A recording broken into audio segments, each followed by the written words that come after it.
e vamos cantar as estrofes do hino 197.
Vamos colocar de pé para cantar Sejas Louvado. Sejas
nosso querido e amado Pai, nós agradecemos pelo privilégio que Tu nos concedes de podermos estar aqui reunidos em Teu nome e de sabermos de antemão que Tu estás presente entre nós.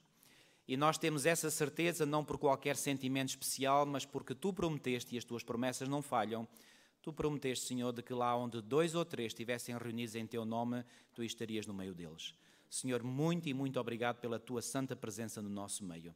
Que ela possa ser o motivo de estarmos aqui congregados e que essa Tua presença nos venha abençoar grandemente. Tudo isto nós te suplicamos e pela fé te agradecemos, em nome de Jesus. Amém.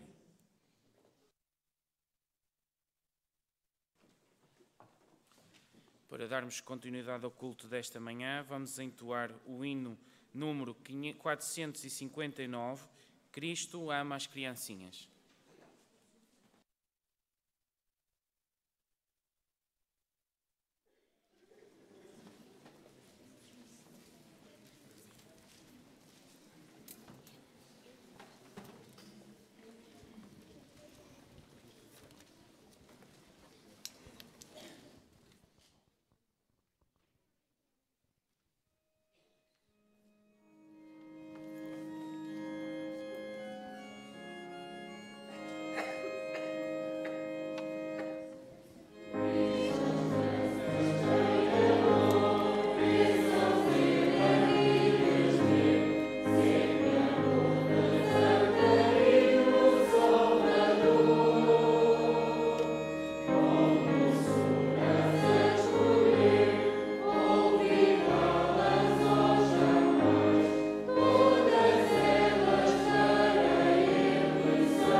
Neste momento, com muita reverência, convido todos aqueles que o podem fazer, de joelhos, vamos orar ao nosso Deus.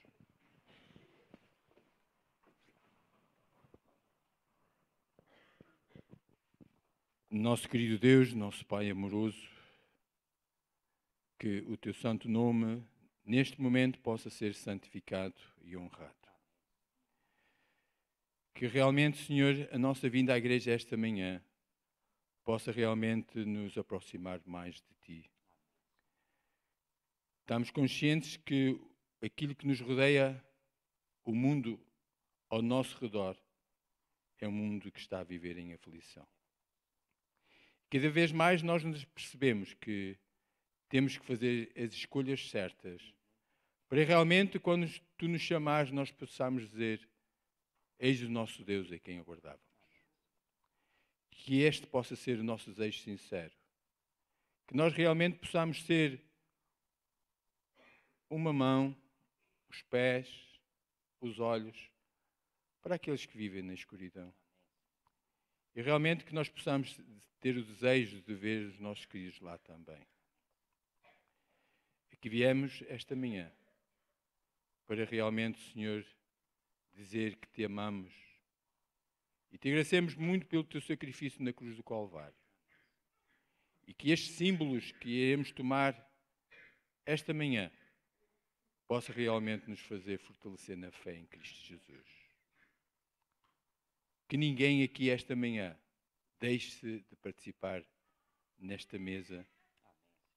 Que nós realmente possamos desejar um dia participar na mesa que irá ter lugar no céu um dia. E para participar lá, temos que participar aqui agora. Ajuda-nos a realmente que possamos destruir tudo aquilo que nos impedem de participar nesta ceia esta manhã. Afasta tudo. E nós neste momento pedimos uma bênção muito especial para o pastor Paulo Cordeiro. Que tu possas ungí-lo esta manhã e que ele nos possa trazer o pão da vida que tanto ansiamos, que tanto desejamos. E ao sairmos deste santo lugar, possamos sair com a certeza que somos salvos por Cristo. São estas bênçãos que eu peço para nós, estamos aqui. E para aqueles que estão a ver à distância, que tudo também possa derramar as tuas bênçãos sobre eles. Nós te pedimos estas bênçãos e te agradecemos estas bênçãos. Em nome de Jesus, o nosso Salvador. Amém.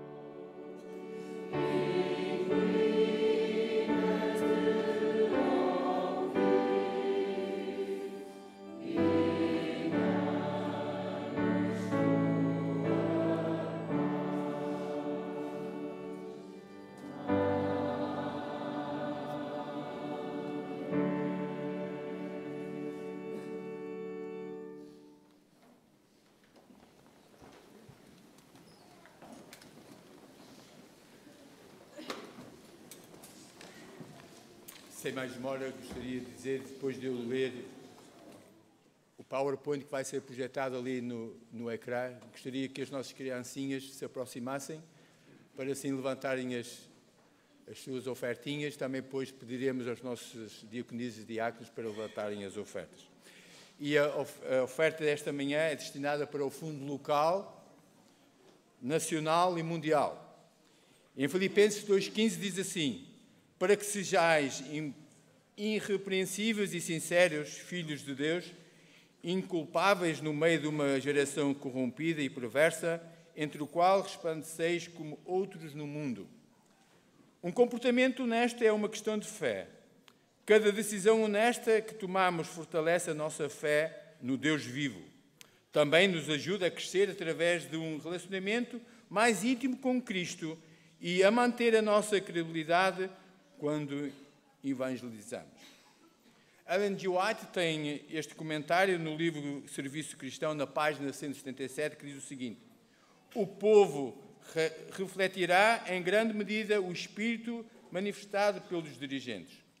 E o apelo para vós e para mim esta manhã é este: sejamos honestos em todos os nossos procedimentos e fiéis na nossa mordomia, para que possamos ser um exemplo para os outros. E a nossa oração é esta: Senhor, ajuda-nos hoje a sermos honestos ao devolvermos fielmente o teu dízimo e ao darmos de livre vontade as nossas ofertas. Amém.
nosso Deus, obrigado pelos dízimos e as ofertas que foram trazidas até à tua casa de oração. Que possas abençoar os seus doadores e que as possas encaminhar por onde for mais necessário. E todas estas coisas te quero pedir e agradecer em nome do Senhor Jesus Cristo. Amém, Senhor.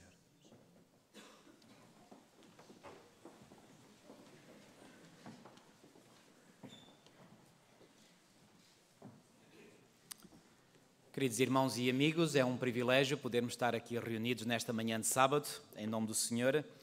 Antes de avançarmos, eu só gostaria de enfatizar que a reunião para esta tarde que eu vos convidei, gostaria particularmente que os nossos queridos jovens pudessem estar presentes também. E porquê que eu faço um apelo especial aos jovens? Porque os jovens são a força viva da Igreja, são a Igreja de amanhã. E, portanto, para vós jovens eu faço o convite para poderem estar esta tarde, porque a vossa participação será certamente muito importante. Muito bem, queria dar as boas-vindas, em primeiro lugar, não só aos membros desta igreja, mas também a todos aqueles que nos visitam. E hoje nós temos aqui no nosso livro de visitas alguns nomes mencionados. Temos irmã Violeta Mendes, da Amadora, não sei se... onde é que ela está? Depois nós temos, esta é uma família que eu conheço bem, Rui Machado, Maria Celeste Machado, de Setúbal. Ok, bem-vindos. O Rui é um amigo de longa data. Sabem que eu passei parte da minha adolescência na igreja de Setúbal. E se não estou em erro, foi nesse período que o Rui se tornou membro da igreja. Isto já lá vão, foi nos anos 70, não é, Rui? Anos 70. Depois, nós temos também Zulmira, do Espírito Santo, que vem de Setúbal. Onde é que está a irmã Zulmira? Ok. Ok. Bem-vinda, irmã. Sim, senhora. Depois, há aqui um nome que eu não consigo... já decifrei. Isto parece letra de médico. José Manuel de Matos. Pastor José Manuel de Matos. Bem-vindo, pastora. Ok. Bom, escuso de ser mais apresentações... É bem conhecido, todos nós, pastor José Manuel de Matos, conheci-o na minha adolescência também, em Setúbal, fui amigo dos filhos durante esse período da minha adolescência, enfim. Depois temos aqui uma irmã, Zabala, vem da Venezuela. Ok, bem-vindos, ok. Depois temos duas pessoas que vêm da igreja de General Roçadas, Lisboa General Roçadas, Cristina e Vicente. Cristina... Ok, bem-vindos também da Igreja de General Roçadas. Não sei se é a primeira vez que estão aqui na Igreja de Canelas. É a primeira? Ok, bem-vindos, seja como for, muito bem-vindos. Pois bem, estes são as pessoas que registaram o seu nome, mas se há alguém que não tenha registado o seu nome e que está aqui como visita, pois bem, que se possam sentir bem no nosso meio. Pois bem, nós iremos iniciar o nosso serviço de culto solene com um momento muito especial. E esse momento especial é o momento de uma dedicação de uma criança. O que é que nos leva a nós, adventistas do sétimo dia, a fazer a dedicação das crianças? Pois bem, é muito, muito, muito simples de entender. Eu gostaria que pudéssemos abrir as nossas Bíblias no Evangelho de Lucas. Vamos ao Evangelho de Lucas.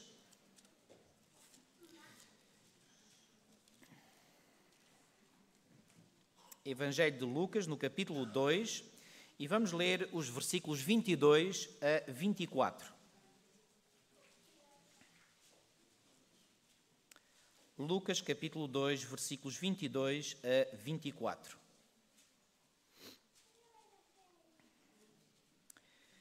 Pois bem, Lucas, o evangelista, escreveu o seguinte: passados os dias da purificação deles, e atenção, esta purificação tinha a ver com o parto, passados os dias da purificação deles, segundo a lei de Moisés, levaram-no a Jerusalém. Levaram a Jerusalém a quem? A Jesus.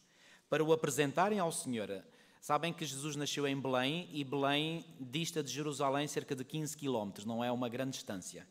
E, portanto, eles foram de Belém até Jerusalém para levar o menino ao templo que ficava em Jerusalém. Versículo 23. Conforme o que está escrito na lei do Senhor, todo o primogênito ao Senhor será consagrado. e para oferecer um sacrifício, segundo o que está escrito na referida lei, um par de rolas ou 2 pombinhos. Ou seja, o que é que Lucas está aqui a descrever? Lucas está a descrever uma prática que era comum no povo de Israel, que havia a dedicação, sobretudo do primogênito, mas não só, também outras crianças eram dedicadas. E reparem, o próprio Jesus, durante a sua meninice, ou seja, assim que nasceu, pois bem, ele passou por esta cerimónia. E ao passar por esta cerimónia, o que é que isso significa? Que lição é que nos dá para nós cristãos? Significa que se Jesus permitiu, ou melhor, não foi Jesus, não tinha consciência ainda porque era criança, mas porque Deus conduziu as coisas para que o menino Jesus fosse dedicado, então através desse ato, pois bem, é como se o céu confirmasse que esta é uma cerimónia ratificada pelo céu. Então nós, como Igreja Adventista do Sétimo Dia, e segundo a vontade expressa pelos pais das crianças, nós fazemos o mesmo. E que significado é que tem esta cerimónia? Pois bem, tem um significado muito importante. Significa que os pais desejam manifestar publicamente e diante de Deus o seu desejo sincero de dedicar o seu filhinho ou sua filhinha ao Senhor. E sabem que a dedicação tem um papel muito importante. Eu vou ser muito, muito breve ao contar uma breve experiência que um dia ouvi ao pastor Mark Finlay contar. Ele diz que estava num determinado local, creio que foi num país asiático, não me recordo qual foi esse país, e então ele estava a assistir a uma cerimónia de batismos. Ele tinha feito uma campanha de evangelização, e depois dessa campanha de evangelização houve uma cerimónia batismal e vários pastores locais estavam a batizar. E então ele viu que quando uma determinada pessoa estava a ser batizada, quando o pastor estava para retirar essa pessoa da água, não conseguia fazê-lo. Havia ali uma força invisível que estava a conservar a pessoa dentro da água. E depois ele fez muito esforço e conseguiu finalmente sair, e assim que ela saiu, uma força invisível, pumba, a levou novamente para dentro da água. E ele diz que naquele instante se apercebeu claramente de que havia ali a intervenção das forças do mal. E ele orou ao Senhor intensamente e realmente conseguiram ver-se livres daquela situação. Depois ele foi investigar. E investigou e soube que aquela pessoa, quando tinha nascido, um familiar, creio que uma avó, tinha dedicado aquela criança a Satanás. E sabe o que é que isto significa? Significa que, porque aquela pessoa agora, através daquele ato do batismo, estava a mostrar a sua vontade em se dedicar ao Senhor, Satanás estava a dizer: não, eu não deixo porque ela me foi dedicada a mim. O que é que isto nos ensina acerca da dedicação ao Senhor? Reparem, assim como Satanás sente que aqueles que lhe são dedicados são dele e ele não os quer largar da mão, também aquelas crianças que são dedicadas ao Senhor, o Senhor toma controle dessas crianças e não as larga facilmente da sua mão. Esta é a lição que podemos aprender por contraste, ok? Porque Satanás, ele age muitas vezes, ou quase sempre, em contrafação àquilo que Deus faz. Portanto, através daquilo que Satanás reclama, nós podemos ver que Deus reclama aos seus. E, amigos, posso-vos dizer que com grande prazer, hoje posso reconhecer que quando criança ainda, eu próprio fui dedicado ao Senhor, como agora terei o privilégio de fazer com o netinho deste meu amigo de adolescência. Pois bem, e sem mais delongas, eu vou convidar a Diana, convidar o Nelson, e se os avós quiserem vir, são bem-vindos também. Se quiserem vir aqui acima, serão bem-vindos, e nós iremos fazer uma oração de dedicação desta criança. E não se esqueçam, este é um momento muito importante, muito crucial, porque nós vamos dedicar esta criança ao Senhor, e ao dedicarmos a criança ao Senhor, pois bem, Deus tem a legitimidade para dizer: esta criança pertence-me, porque ela me foi dedicada a mim. Vou pedir à congregação o favor de se levantar. Nós aqui à frente nos iremos ajoelhar para esta oração de dedicação.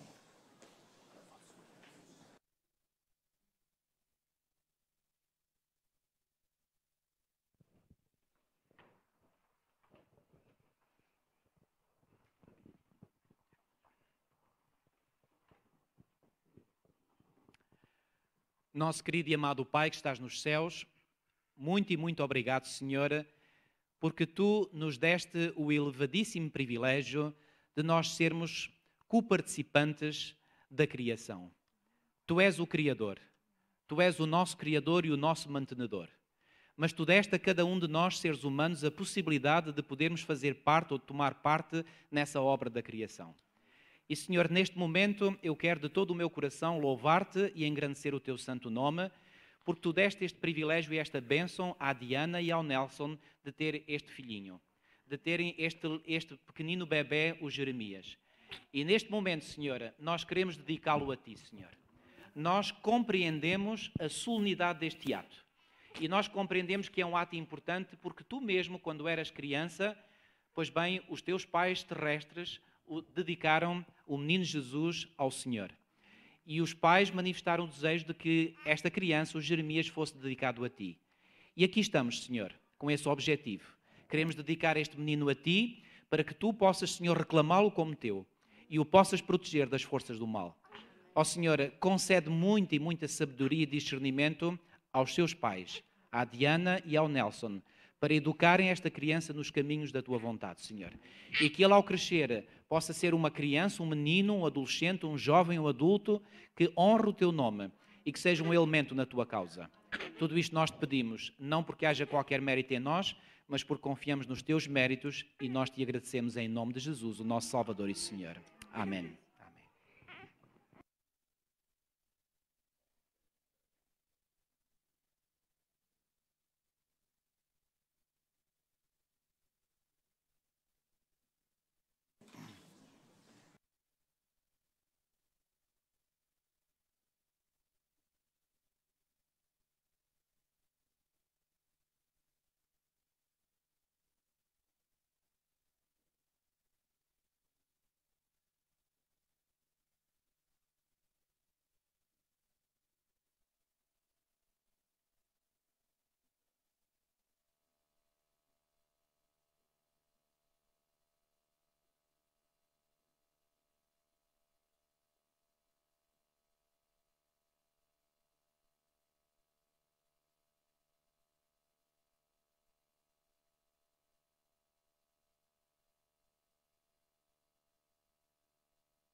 Santo és, Senhor, e hoje te apresento com humildade o bebê na tua mão.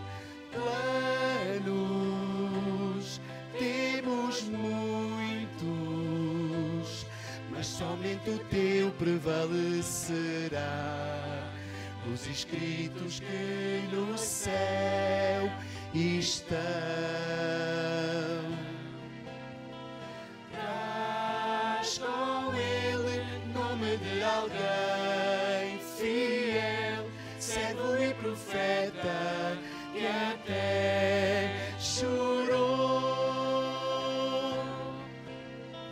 Dá-lhe luz para que um dia ela todos os caminhos por onde andou.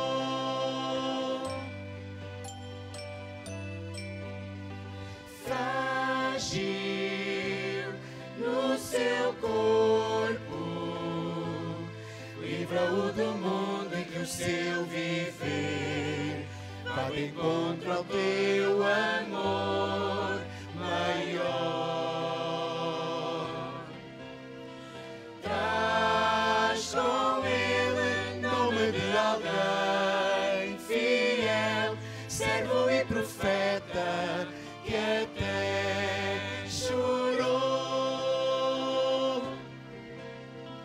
dá-lhe luz, para que um dia ele abençoe todos os caminhos por onde andou. Amém.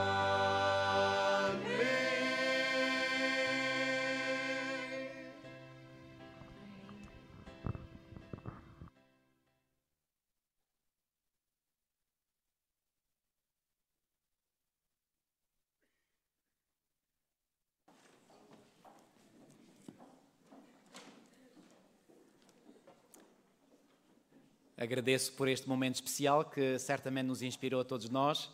Realmente o menino tem o nome de um profeta fiel, Jeremias, que até chorou. Aliás, Jeremias é conhecido como o profeta chorão, mas ele teve razões para chorar. E nós, por vezes, também temos razões para chorar, mas Jeremias viveu num período nada fácil e nós podemos aprender muito com o profeta Jeremias. Pois bem, não é com Jeremias que nós vamos aprender um pouco mais esta manhã, mas é uma vez mais com Davi. Vocês dizem, pastor, já nos falou por 2 sermões de Davi, ainda vai falar mais uma vez? Pois vou falar mais uma vez. E de um aspecto que eu não falei das 2 vezes anteriores. Queridos amigos, abram as vossas Bíblias em 2 de Samuel, segundo livro de Samuel, capítulo 16.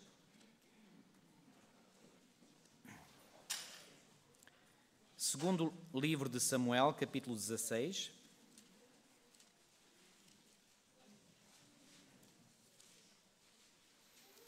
E deixem-me em poucas palavras resumir aquilo que nós vimos até hoje. Pois bem, da primeira vez nós vimos que Davi viveu um capítulo muito negro na história da sua vida. Que capítulo negro foi esse? Foi quando ele, em primeiro lugar, cobiçou uma mulher que não era a sua mulher. Depois, não só cobiçou, ele cometeu adultério com ela.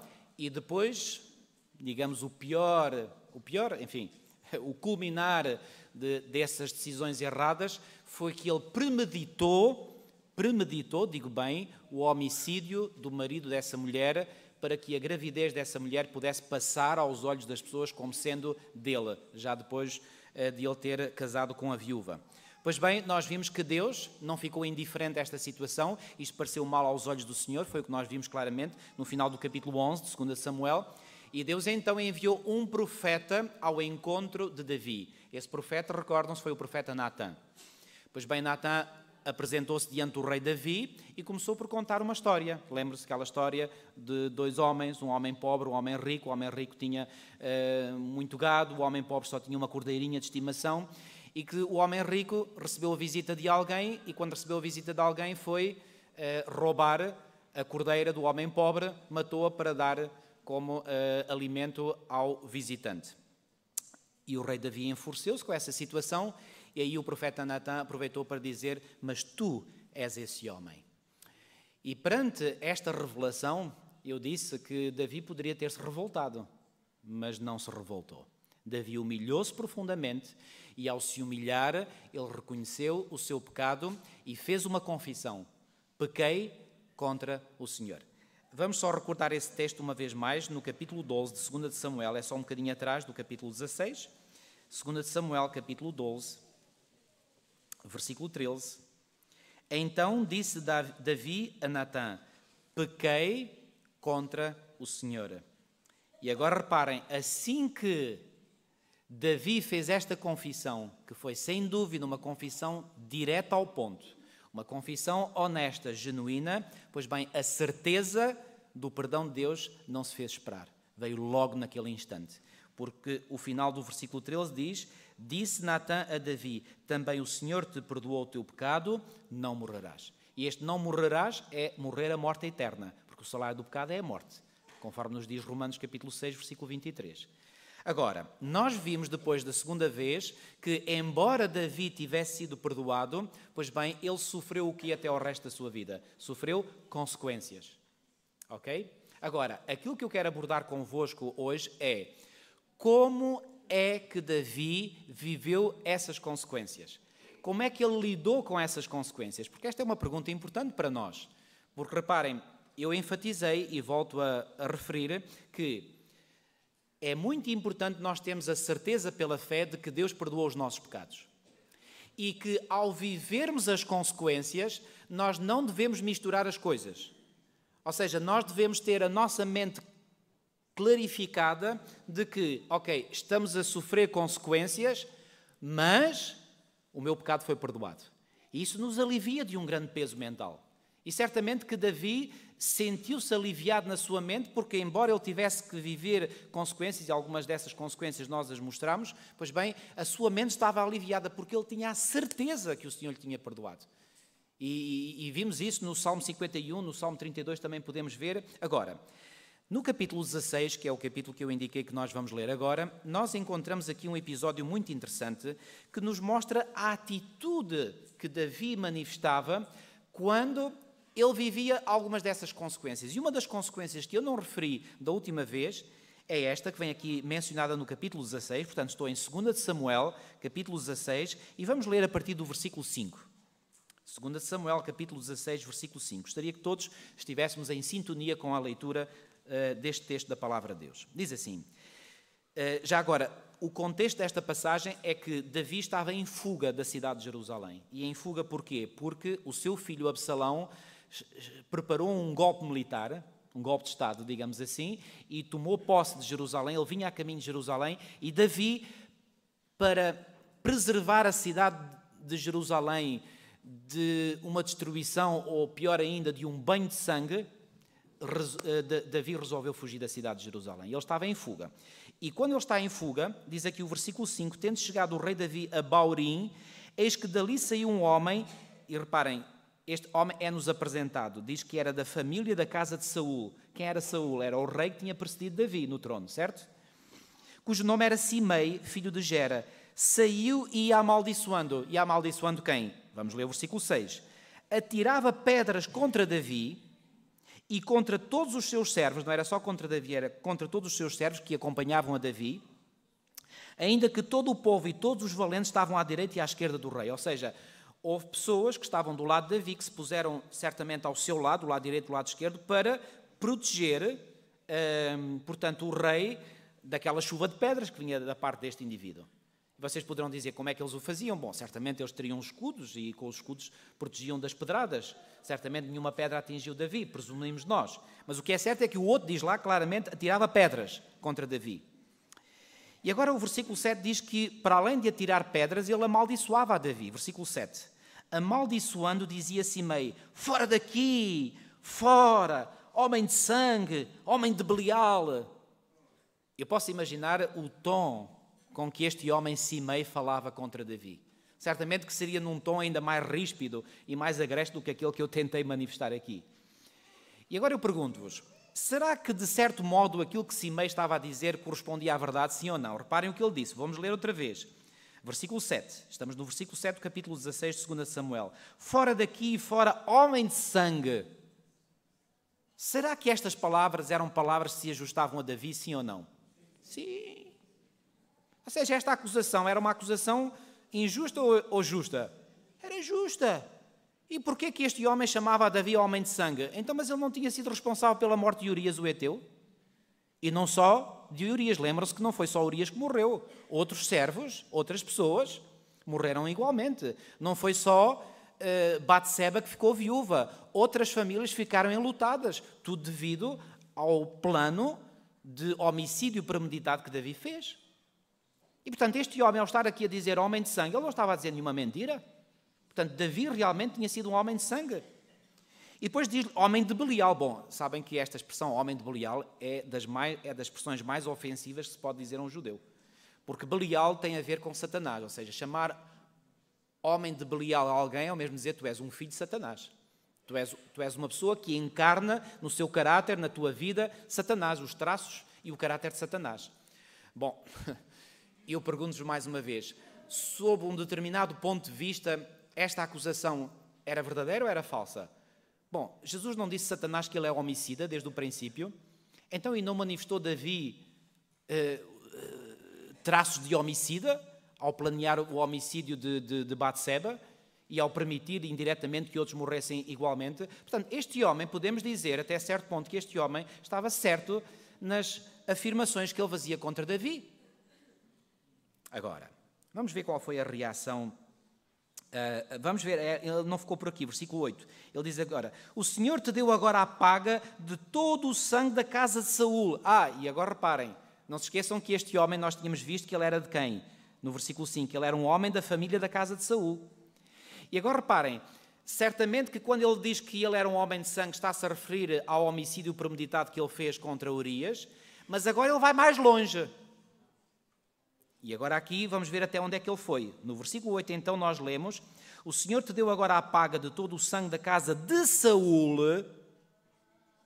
cujo reino usurpaste. Ele está aqui a fazer uma outra acusação contra Davi, a dizer que Davi usurpou o reino de Saul. Bom, amigos, aqui esta acusação era manifestamente falsa. E era falsa porquê? Porque Davi nunca usurpou o trono de Saul. Saul foi destituído pelo próprio Deus e foi o próprio Deus que colocou Davi no trono de Israel, em lugar de Saul, o antigo rei. Aqui era uma acusação falsa.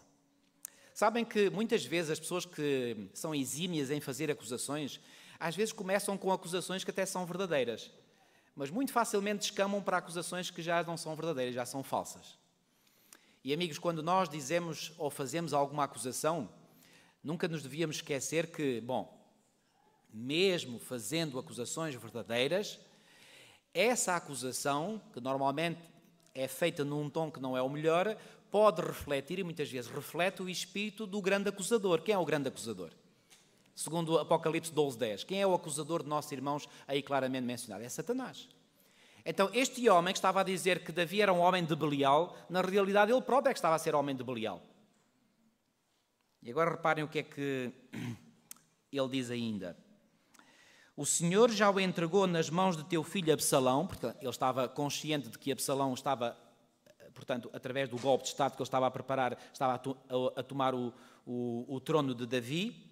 Este agora na tua desgraça, porque és homem de sangue. Mais uma vez ele aqui a fazer esta afirmação. E agora reparem, no versículo 9, há um dos servos de Davi que se passa da cabeça, como nós dizemos, e diz assim, versículo 9. Então Abisai, filho de Zeruia, disse ao rei: por que amaldiçoaria este cão morto ao rei meu senhor? Deixa-me passar e lhe tirarei a cabeça. Reparem, quando nós vemos às vezes atitudes assim muito explosivas, isso não é característica da nossa geração. Sempre ao longo da história houve pessoas que têm às vezes estas explosões de raiva, de indignação, e este homem, portanto, chamado Abisai, foi, neste momento, ele passou-se completamente. Ele disse: eu vou tirar a cabeça àquele homem. Bom, e vou-vos dizer uma coisa, se ele o fizesse, não era totalmente injusto o seu ato. Mas agora, o que eu quero realmente aqui realçar é a atitude de Davi perante um homem que não apenas o acusou de factos verídicos, mas passou a margem de segurança, digamos assim, e passou a acusá-lo de factos inverídicos. Qual foi a atitude que Davi manifestou? Versículo 10. Respondeu o rei: que tenho eu convosco, filhos de Zeruia? E está a falar para Abisai, que era filho de Zeruia, conforme diz o versículo 9. Ora, deixai-o amaldiçoar, pois se o Senhor lhe disse amaldiçoa a Davi, quem diria porque assim fizeste? Versículo 11. Disse mais Davi a Abisai e a todos os seus servos: eis que o meu próprio filho procura tirar-me a vida. O que era verdade, porque Absalão, se tivesse encontrado o seu pai pela frente, ter-lhe tirado a vida. Eis que o meu próprio filho procura tirar-me a vida. Quanto mais ainda este benjamita? Deixai-o, que amaldiçoe, pois o Senhor lhe ordenou. Talvez o Senhor olhará para a minha aflição e o Senhor me pagará com bem a sua maldição neste dia. Versículo 13. Prosseguiram, pois, o seu caminho, Davi e os seus homens, também Simei e ao longo do monte, ao lado dele, caminhando e amaldiçoando, e atirava pedras e terra contra ele. O rei e todo o povo que ia com ele chegaram exaustos ao Jordão e ali descansaram. Exaustos porquê? Porque tiveram que se defender contra este ataque deste homem chamado Simei, que durante muito tempo certamente atirava pedras, atirava terra, amaldiçoava. Eles ficaram exaustos física e psicologicamente. Amigos, mais uma vez eu quero enfatizar aqui a atitude de Davi. Qual foi a atitude de Davi para com este homem que o ofendia claramente, que usava palavras felinas, que usava palavras que, de certo modo, retratavam algo da realidade, mas ultrapassavam essa mesma realidade. Qual foi a atitude de Davi? Pois bem, a atitude de Davi foi dizer: mas deixei lá o homem amaldiçoar-me. E reparem, Davi vai ao ponto de dizer: mas se o Senhor quer que ele me amaldiçoe, quem são vocês para impedir o homem de me amaldiçoar? E vocês perguntarão: mas será que Davi estava bem da sua cabeça ao dizer que o Senhor é que estava por detrás a permitir que aquele homem amaldiçoasse? Amigos, sabem o que é que motivou seguramente esta atitude do rei Davi? É que o rei Davi tinha sido perdoado pelo Senhor, tinha sido agraciado. E agora no coração deste homem, sabe o que é que existia? Existia um sentimento de que, ok, este homem está-me a ofender, claramente, e os outros eram todos testemunhas desse facto. Reparem que ele ali tinha não só testemunhas, como algumas dessas testemunhas até queriam limpar o sebo ao outro. Reparem, Davi tinha uma atitude de dizer: ok, se o meu próprio filho me quer tirar a vida, se o Senhor quer que ele me amaldiçoe, o que é que eu vou fazer? Amigos, esta atitude só pode existir no coração daquele que recebeu a graça de Deus no seu coração. É que quando nós sentimos quão grande foi a graça que Deus manifestou para connosco ao perdoar-nos dos nossos pecados, quando alguém nos ofende, olha, isso é canja comparado com o nosso pecado. Não é nada. E amigos, eu creio que a grande lição que nós podemos e devemos tirar desta atitude de Davi é que se realmente nós fomos perdoados pelo Senhor, pois bem, nós sentiremos inevitavelmente no nosso coração o desejo de perdoar a quem? A quem nos ofende. E foi isto que Davi manifestou.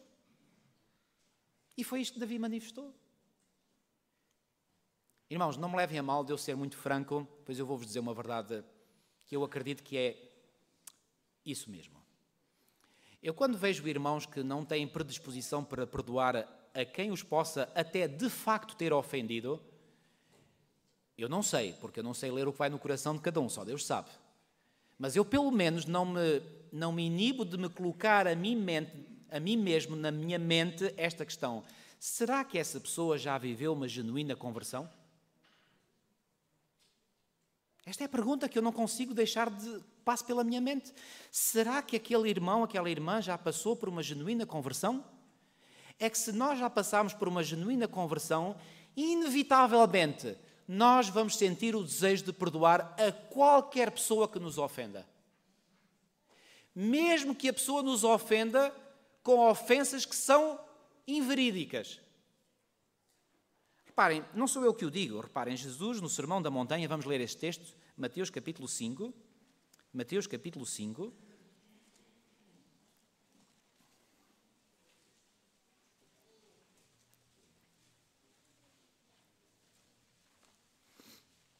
Mateus no capítulo 5. E vamos ler os versículos 11 e 12.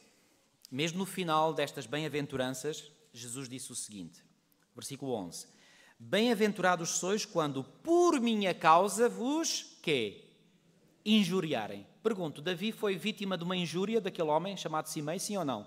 Claro que foi. E como é que Davi reagiu? Com calma. Com naturalidade. Mais, não só ele tinha calma para ele mesmo, como até deu calma ao outro. Queria já cortar a cabeça do Simei. Bem-aventurados sois quando por minha causa vos injuriarem e vos perseguirem e mentindo disserem todo o mal contra vós. Estava outra mentira, dizer que Davi tinha usurpado o trono de Saul. Estava a mentir, claramente. Como é que Davi reagiu? Mais uma vez, perante a mentira, ele ficou calmo, tranquilo. Agora, versículo 12. Regozijai-vos e exultai, porque é grande o vosso galardão nos céus, pois assim perseguiram os profetas que viveram antes de vós. Uma vez uma querida irmã me disse: pastor, eu tenho que confessar que eu não consigo compreender estas palavras de Jesus quando diz regozijai-vos e exultai. Pastor, ainda não consigo regozijar-me quando alguém me insulta. E sabem qual foi a resposta que eu dei a essa irmã? Eu vou-vos confessar uma coisa. Naquele instante, Deus me revelou algo que eu nunca tinha compreendido até aquele instante. Eu acredito que Deus muitas vezes nos inspira para darmos respostas àqueles que necessitam dessas respostas e nós próprios somos beneficiados com revelações. E eu respondi àquela irmã: irmã, mas quem é que diz que o texto bíblico ou Jesus disse que você tem que se regozijar e exultar porque é insultada e é injuriada? Não é isso que o texto diz. Amigos, eu vou-vos convidar, leiam lá mais uma vez comigo, outra vez com atenção. Diz lá, versículo 12: regozijai-vos e exultai, porque o quê? O que é que diz a seguir? É grande o vosso galardão dos céus. O motivo pelo qual nós nos regozijamos e exultamos não é porque nos injuriam, é porque nós sabemos que o nosso galardão é grande nos céus. Essa é a razão pela qual nos devemos regozijar e exultar. E agora vocês dirão, mas o que é que tem uma coisa a ver com a outra? Tem. Claro que tem. Porquê que tem? Por uma razão muito simples. É que quando nós somos capazes de receber a injúria e a mentira que sobre nós lançam, e mesmo assim somos capazes de receber isso, mas com calma, com tranquilidade, isso é a prova inequívoca de que estamos a caminho do céu. E é com essa certeza na nossa mente que nos devemos regozijar e exultar. É isso que Jesus quis dizer. É claro que ninguém tem prazer em ser injuriado, ninguém tem prazer em que mintam contra ele. Se alguém tem prazer nisso, bom, é uma pessoa que está mentalmente doente.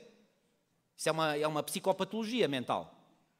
Ninguém, nenhum de nós, nenhum cristão tem prazer em... Olha, dá mais. Quando Jesus disse, olha, quando derem uma bufetada, dá a outra face. É porque Jesus quer que nós sejamos masoquistas, que é o termo que se usa na psicologia para descrever aquelas pessoas que têm psicopatologias e que gostam...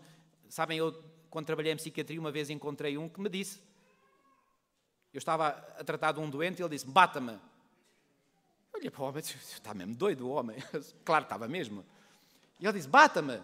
Não bate nada ao homem. Bata-me, já disse que bata. E eu depois quis experimentar e dei-lhe um estalo mesmo na cara. Bata-me mais, com mais força. Eu disse, só agora para dar troco aqui a este maluco. Reparem, há pessoas que têm prazer em sofrer. São masoquistas. Vocês acham que é isso que Jesus nos quer ensinar a nós? De forma alguma. Não, nós não temos prazer em sofrer, nós não temos prazer em sermos injuriados, nós não temos prazer em sermos perseguidos, nós não temos prazer em que digam todo o mal contra nós mentindo. Não, nós temos prazer e nos regozijamos e exultamos porque, ao sofrermos as injúrias e as perseguições e os maus tratos e as mentiras, podemos manter calmos e, ao nos manter calmos, nós sabemos que o Espírito de Deus está controlando o nosso caráter. E se o Espírito Santo está controlando o nosso caráter, nós estamos no caminho certo. É essa a razão por que nos devemos regozijar e exultar. Eu não sei, eu pedi para... não sei se tem aqui... Exatamente, cá está. Ora, quero partilhar isto com os irmãos e reparem, no Desejar Todas as Nações, na página 248, olhem o que lá está escrito. A mais elevada evidência de nobreza num cristão... Eu vou ler outra vez. Qual é a mais elevada evidência de nobreza num cristão? O que é que diz a seguir? Está azul. É o domínio de si mesmo. Aquele que, perante os maus tratos ou de crueldade, reparem, os tratos de crueldade são os piores maus tratos que nós podemos sofrer. Aquele que, perante os maus tratos ou de crueldade, deixa de manter o espírito como? Calmo e confiante. Olha agora, rouba a Deus o direito de revelar a sua própria perfeição. Atenção, não é a nossa perfeição, é a sua de Cristo. A sua própria perfeição de caráter através dele. A humildade de coração é a força que dá a vitória aos seguidores de Cristo. É o sinal da sua ligação com as cortes do alto. Uau! Amigos, isto é algo que nós devemos pensar e meditar e refletir vez após outra. Eu vou ler outra vez. A mais elevada evidência de nobreza num cristão é o domínio de si mesmo. Aquele que perante os maus tratos ou de crueldade... Pergunto, como é que Jesus reagiu quando foi maltratado e foi cruelmente maltratado? Como é que ele reagiu? Ele perdeu a paciência com os seus inimigos? Ou ele manteve o domínio de si mesmo? Claramente. Davi. Não vamos mais longe, agora vamos a um ser humano só humano, porque Jesus, para além do humano, também era divino. Vamos a Davi. Davi, perante esta maldição de Simei, como é que ele se manteve? Com domínio de si mesmo. Estava ele a ser alvo de crueldade? Estava. Mas mesmo assim, ele manteve o domínio de si mesmo e até contribuiu para que os outros mantivessem o domínio deles mesmos. Aquele que perante os maus tratos ou de crueldade deixa de manter o espírito calmo e confiante, rouba a Deus. Reparem, se nós roubamos a Deus, o que é que nós somos? Ladrões. Estamos a transgredir o mandamento que diz não roubarás. Rouba a Deus o quê? O direito de revelar a sua própria perfeição de caráter através dele. Ou seja, quando nós, perante os maus tratos e a crueldade, nós manifestamos domínio de nós próprios, o que é que estamos a revelar? Que Cristo está em nós. Amigos, isto não é possível com a força humana. É impossível. Eu falo por mim mesmo. Eu sei qual é o bicho que está cá dentro. Este animal cá está dentro. E este animal, que é nada mais, nada menos do que a nossa natureza pecaminosa, ela tem que estar controlada. Sabem, às vezes eu vejo o Espírito Santo como colocando em mim o Alzheimer. Sabe o que é o Alzheimer? Se põe no focinho dos cães. Às vezes é o que eu preciso. E às vezes digo ao Senhor, põe um Alzheimer em mim. Porque se o Senhor não põe um Alzheimer em mim, eu vou-vos dizer isto. Sabe o que é que Tiago diz no capítulo 3? Que a língua põe o quê? Põe uma floresta em chamas. E a língua pode fazer coisas terríveis. Nós precisamos... Uma vez eu estava a trabalhar na nossa clínica adventista na Suíça e de vez em quando, era raro, mas de vez em quando tínhamos assim uns pacientes assim mais difíceis e encontrei lá uma senhora, mas ela estava tão... reivindicava tudo e mais alguma coisa e eu cheguei lá e ela não estava contente e queria mais isto e mais aquilo, não sei quanto. Olha, eu vou-vos contar uma coisa, eu vou-vos confessar uma coisa. Eu estava ali diante da senhora, eu tinha um tabuleiro de inox nas minhas mãos com algumas coisas lá em cima. Eu vou-vos dizer o que é que passou pela minha mente. Não o fiz, graças a Deus. E depois vou-vos dizer o que é que eu fiz. Mas naquele momento, sabe o que é que tive vontade de pegar no tabuleiro e espetar-lhe na cara. Assim, para trás! E quando passou isto pela mente, eu saí imediatamente do quarto, fui lá para um local de refúgio, que era uma casa de banho, eu pus-me de joelhos e disse, Senhor, por favor, ajuda-me, controla-me. Ai, Senhor, o que é que... Imagina que eu teria feito aquilo à mulher, eu seria logo despedido, e por justa causa. Senhor, por favor, controla-me. A mulher é uma víbora, mas ajuda-me a suportá-la. E olha, o Senhor aliviou o meu coração, voltei ao quarto dela, meu coração já ia em paz. Amigos, quantas vezes isto nos acontece? A gente às vezes dá vontade de... com que o vulcão exploda cá de dentro. Amigos, mas se o vulcão explodir, é sinal de que nós não temos essa ligação com as cortes do alto. Se nós temos essa ligação com as cortes do alto, então o domínio de si mesmo vai ser uma realidade na nossa vida. Que Deus nos ajude a perdoar a quem nos ofende e, mais do que a perdoar, a nós podermos olhar para eles como se eles nunca nos tivessem ofendido. Não se esqueçam, Deus olhou para Davi, lembram-se daquele texto que nós lemos há 6 semanas atrás? Deus olhou para Davi como se ele nunca tivesse pecado. E Deus quer que nós olhemos para quem nos ofendeu como se eles nunca nos tivessem ofendido.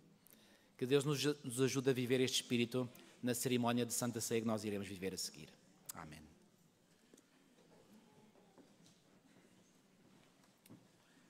Agradecemos a Deus pela mensagem que acabamos de receber. Neste momento é o momento de nós nos separarmos. Pedimos às nossas irmãs que com muita reverência se desloquem para a igreja lá embaixo. E nós, cavalheiros, permaneceremos aqui neste lugar para realmente lavarmos os pés uns aos outros com todo o amor. Saímos com muita reverência deste santo lugar.